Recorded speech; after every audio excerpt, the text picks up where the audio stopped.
Merhaba değerli Harici.com takipçileri. Bugün St. Petersburg Devlet Üniversitesi Diplomatik Araştırmalar Direktörü Sayın Profesör Doktor Stanislav Tkachenko ile birlikteyiz. Rusya Ukrayna Savaşı'nın neden olduğu sonuçları konuşmaya çalışacağız kendisiyle. Orta Doğu ve Türk-Rus ilişkileri bağlamında da Ukrayna krizinden sonra Rusya'nın politikalarını değerlendirmeye, konuşmaya çalışacağız kendisiyle. You are welcome, Professor Stanislav Tkachenko.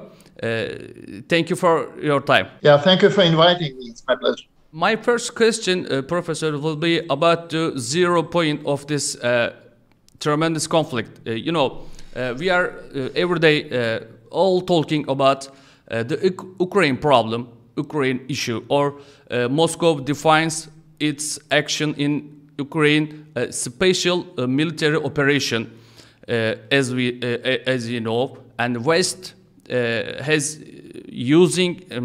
been using another definition, invasion or Russian aggression. The West is using this kind of terminology, maybe.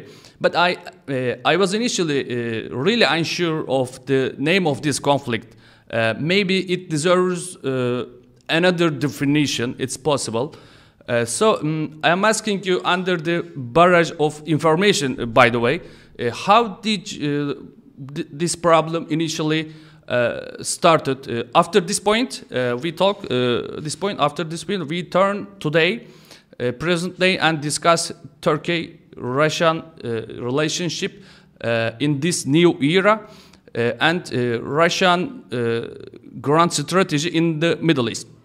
Starting from your question about the current conflict in Ukraine, I will start by saying that then recently in Valdai Club Annual Forum, this is like think tank, which usually attended by President Putin, and this year I'm also a member of Valdai Club, and we've been talking for 4 hours with the Russian president. And one of the questions was, do you agree that what is going on in Ukraine is a civil war? And the Putin said, yes, that's right. This is a civil war. And this is one very important dimension of the conflict, because of, even if now I will start speaking about geopolitics and about new security architecture in Europe, on the personal level, on the level of people living in the former Soviet Union republics, Russia and Ukraine, this is a civil war. But coming to the nature of this conflict, the conflict between Russia and the West started already in the beginning of the 21st century with unipolarism of George W. Bush administration, and the first sort of real confrontation has been in 2004 with the first so-called Orange Revolution in Ukraine. After that, our relationship downgraded slowly to 2014 conflict in eastern Ukraine, and Crimea and Sevastopol joined Russia. So what we have seen at the beginning of this 2022 was a situation when conflict was imminent. It was impossible to avoid, to stop the trend to confrontation. So my personal interpretation is that Russian government decided to make first strike because of we have seen Ukraine as a proxy, and the conflict in Ukraine is not just civil war, it is also proxy war between Russia and United States, Russia and some most aggressive NATO member states, which have been trying to move Russia out of European political economic space and so on. So since the beginning of this phase of conflict, which started in December 2021, then Russia suggested United States, NATO, and OSCE negotiations about new security arrangement and security architecture in Europe, and Russia has been rejected.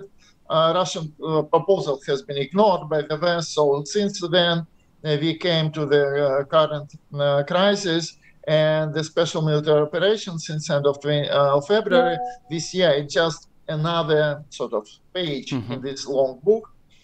So this is where we are now.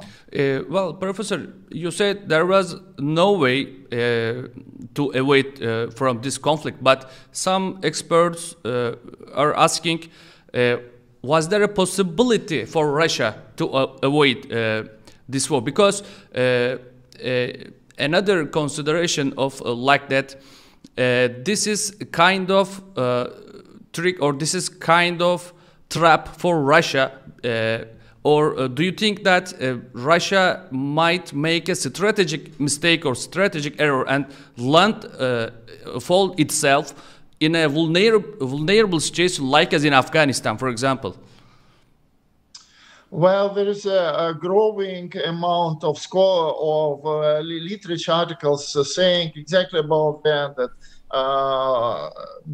militarization of Ukraine has been an attempt to catch Russia into this trap of the conflict, which will be sort of self-defeating for Russia, because Russia will use its weapons, its army, to fight a war which really don't pose a threat to security and stability and existence of the country. But this is one of narratives which is not anymore popular in Russia, because of the time being we get more and more information that Ukraine has been ready to start the operation against eastern regions, Lugansk and Donetsk, in 2022, and for 2023 was planned the operation against Crimea. Once again, we are talking about the situation in progress, and there are no doubts that in February 2022 there are a lot of people in Moscow and Kremlin who believe the special military operation will go the way of Kazakhstan in January of the same year. Then it was enough for Russia and a few other countries to deploy several dozen thousand paratroopers or military, and it was enough to stop the arrest or whatever terrorist attacks in different cities in Kazakhstan. Of course, events going the wrong way according to initial plan. So now Russia is trying to change its strategy to define the new aims. And during this process, the narratives also are changing. It started from denazification of Ukraine, and now we are talking about really fundamental issue. Fundamental issue is security of Russian Federation and the security architecture in Europe, where Russia will get the formal guarantees that NATO will not move eastward toward its borders, and we will establish a system where we will have a transparent military architecture, and it will be no threat of imminent first strike either from Russia to Europe or vice versa. Professor, you mentioned of coercive diplomacy of Russia in your article, which I read it, which is regarding with President Putin's foreign policy choices and Russian diplomatic tendencies. And so my question is that how it will change Moscow's foreign policy tendency after the Ukraine? For example, is it possible to change coercive policy to another type of foreign policy? You know, this, to a great extent, this issue is highly academic, because of after the collapse of USSR, it was the challenge. It was the research question of the highest level for Russia, how we can convert our military power, nuclear nuclear weapons, into something real in the sphere of foreign policy, diplomacy, to get the proper status of Russia in the system of global and European institutions.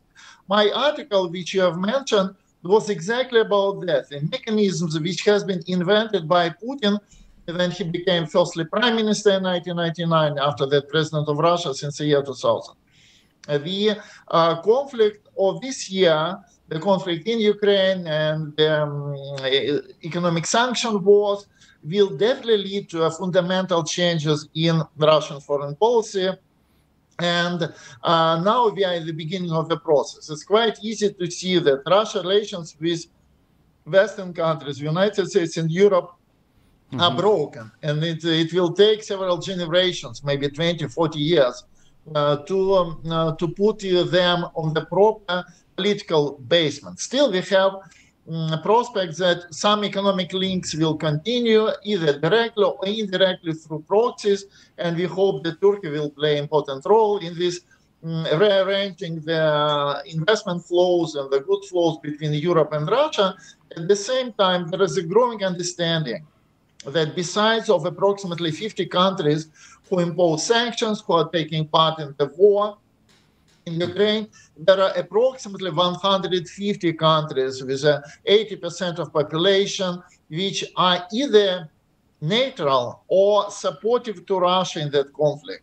First of all, I'm talking about BRICS member states, about Shanghai Cooperation Organization, and some others. So the real long-term trend for Russian foreign policy is to change our foreign policy priorities, to increase economic, trade, investment, cooperation with the countries of Asia, Africa, Latin America. Next year here in St. Petersburg, we have summit of Russian leaders with the leaders of approximately 50 African states. So Russia is now trying to develop its long-term strategy to that direction. So we are talking about reorientation of Russian foreign policy, and partly because of traditional coercive diplomacy of Russia failed in the relationship with the United States, with Europe, because of well, many reasons of that. Partly, for example, because of there is no feeling that Russia imposed immediate threat to security of Europe and the United States. Russia definitely will not use nuclear weapons. The Russian conventional weapons are not so impressively dangerous for NATO countries. So we have the new sort of space for different strategic initiatives, both on the side of Russia and the NATO countries, which definitely will change the security architecture. Professor, I have a question for short term. Is Russia's domestic situation or power currently enough to keep the line this coercive policy for the short time?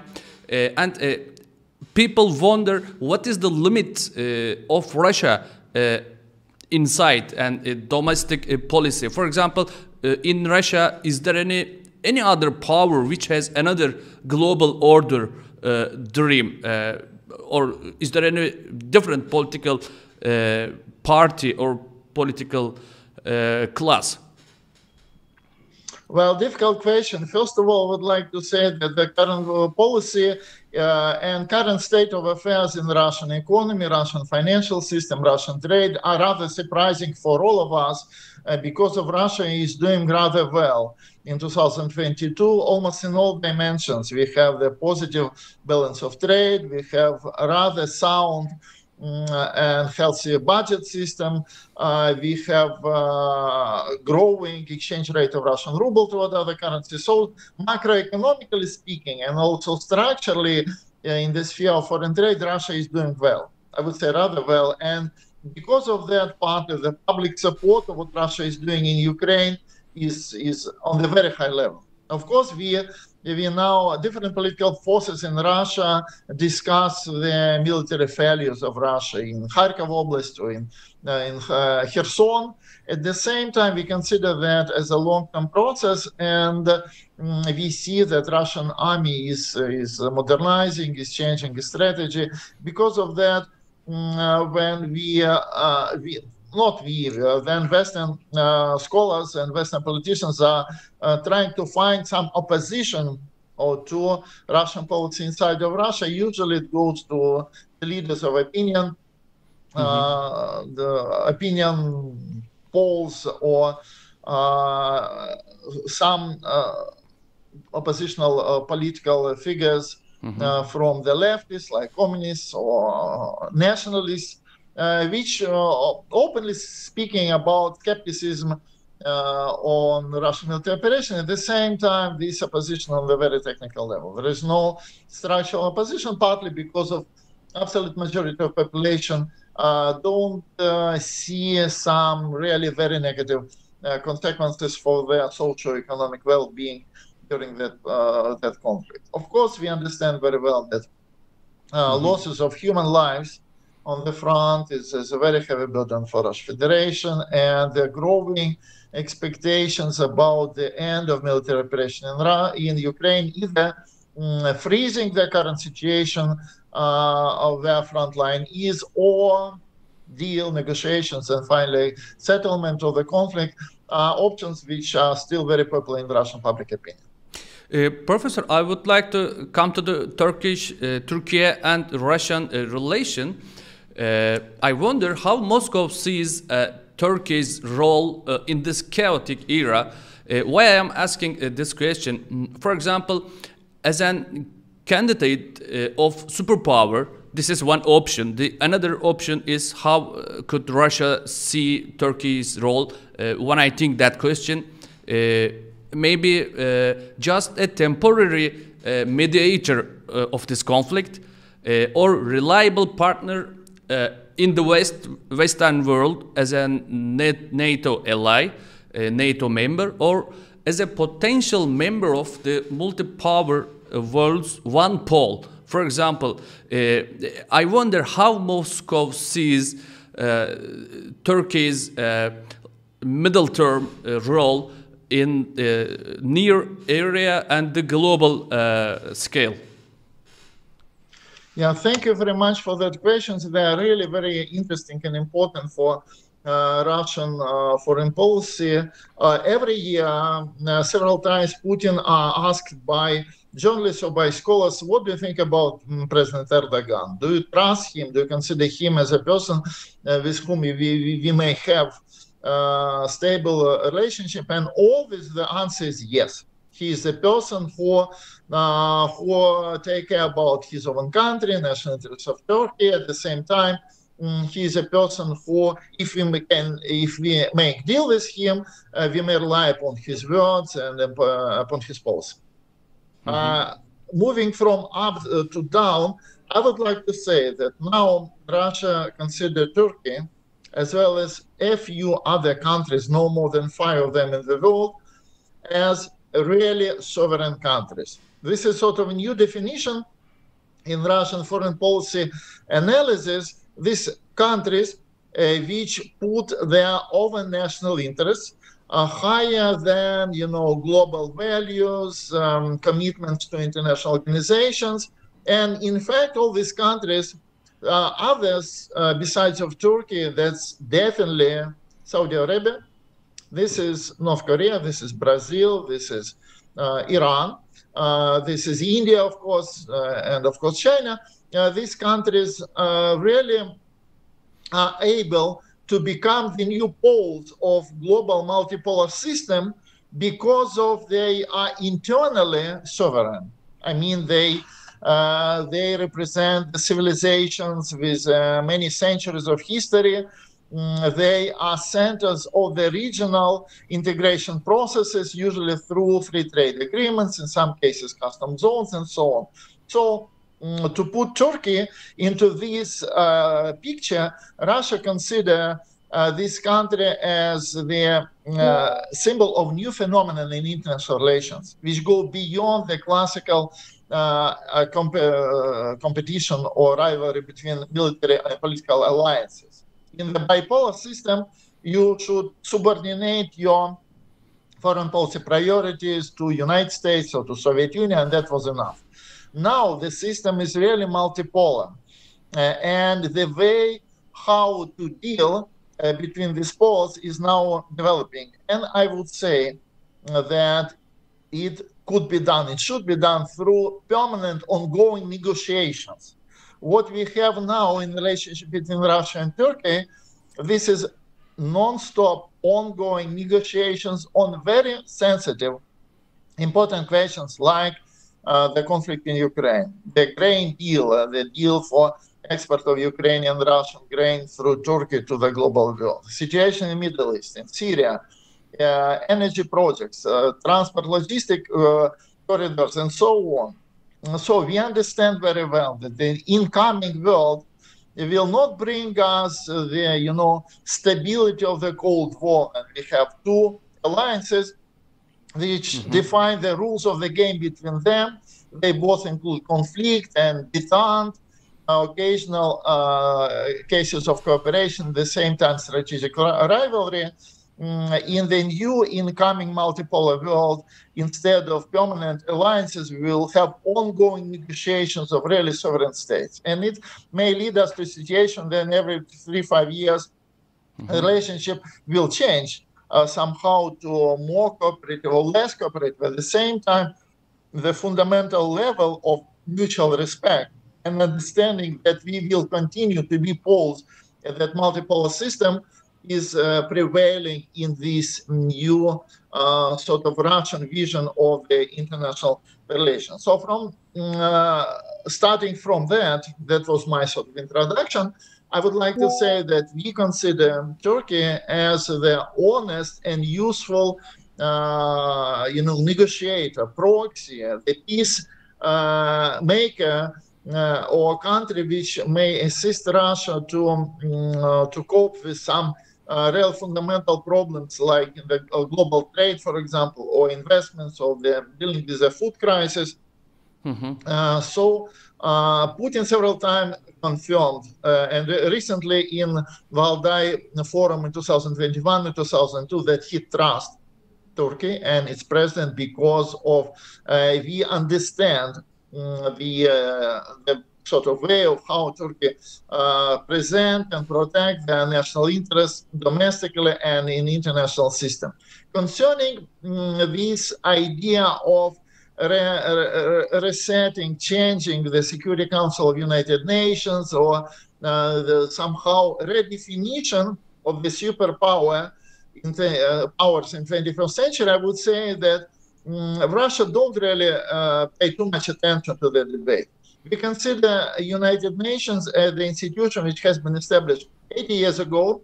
The world has changed fundamentally since that period of time, and most probably we now should think about the new global system of relationship between superpowers. And what we have now, we have BRICS, a forum of, first of all, really sovereign countries, and forum which is open for those countries who share this Russian, Chinese, Indian vision of the multipolar world.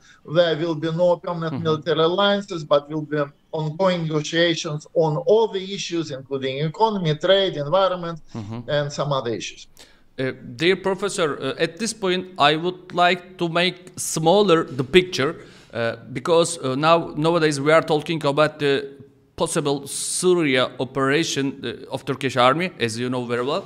And what would be reaction of Russia, a possible military operation of Turkey into the Syria? As you know very well, Turkey defines YPG as a branch of PKK, which is terrorist organization designated by the many NATO ally, but YPG has been taking a weapon from long years from the West, as you know, and Turkish public also is very aware of what would be a reaction of against Turkish operation in Syria. Well, first of all, of course, it's a matter of very high politics and diplomacy, and I don't know what will be Russian reaction, but already in recent days we have got a number of signals from Kremlin, from the press secretary of President Putin, from Minister of Foreign Affairs, and the Russian reaction will be following. First of all, we will not be happy with that military operation. We do understand the security awareness of Turkey. We understand that those who committed terrorist attacks in Istanbul and on the border between Syria and Turkey should be punished.